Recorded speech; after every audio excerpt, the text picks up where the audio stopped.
નમસ્કાર મિત્રો, સ્વાગત છે તમારું અમારી YouTube channel Gujarat jobs and news. મિત્રો, રાજ્ય તથા કેન્દ્રના લાખો કર્મચારીઓ માટે મહત્વના સમાચાર આવી રહ્યા છે. સરકારી કર્મચારીઓ હવે એલર્ટ રહેવાની જરૂર છે. CGHSના નિયમોમાં 5 મોટા ફેરફાર કરવામાં આવી રહ્યા છે.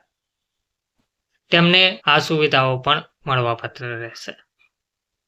વિગતવાર માહિતી જોઈએ તો કેન્દ્રીય સરકારી સ્વાસ્થ્ય યોજના CGHS ને ડિજિટલ બનાવવા સરકાર દ્વારા અનેક પગલાં ઉઠાવવામાં આવી રહ્યા છે. સરકારે તાજેતરમાં HMIS પોર્ટલ અને મોબાઈલ એપ લોન્ચ કરી છે. તેનાથી લાભાર્થીઓ હવે તેમના ઘરમાં આરામથી એપોઇન્ટમેન્ટ બુક કરી શકે છે, ઈ-કાર્ડ ડાઉનલોડ કરી શકે છે અને મેડિકલ સેવાઓનો લાભ થઈ શકે છે. આ સુધારાઓથી દેશભરના લાખો સરકારી કર્મચારીઓ, પેન્શનરો અને તેમના પરિવારોને ફાયદો થશે. આ ફેરફારો સાથે CGHS સેવા પહેલા કરતાં વધુ સરળ, સુરક્ષિત અને વધુ વિશ્વસનીય બની છે. તો HMIS પોર્ટલ અને mobile application launch.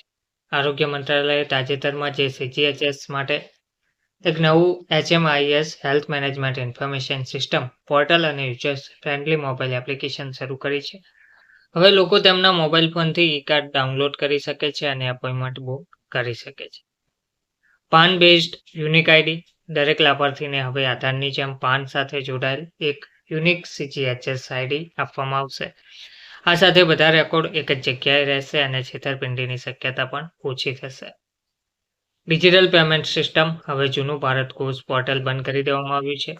CGHS subscription અથવા રિન્યુઅલ ફ્રી હવે ફક્ત નવા HMIS પોર્ટલ પર જ જમા કરાવી શકાય છે અને પેમેન્ટ તરત જ વેરીફાઈ કરવામાં આવે છે.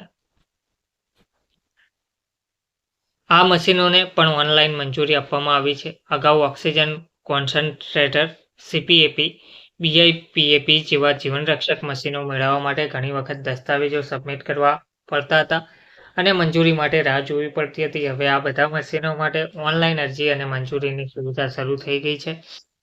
CGHS કાર્ડ ધારકો જેમને રાત્રે શ્વાસ લેવામાં તકલીફ પડે છે, તેઓ હવે 20 દિવસને બદલે 5 દિવસમાં ઘરેથી BiPAP મંજૂરી મેળવી શકશે.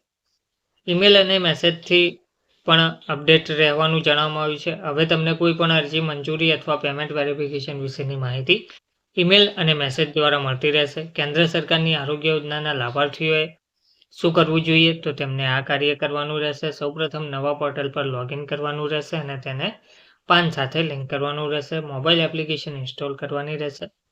અપડેટ્સ મેળવવા માટે ઈમેલ એલર્ટ ઓન કરવાનો રહેશે. ધન્યવાદ.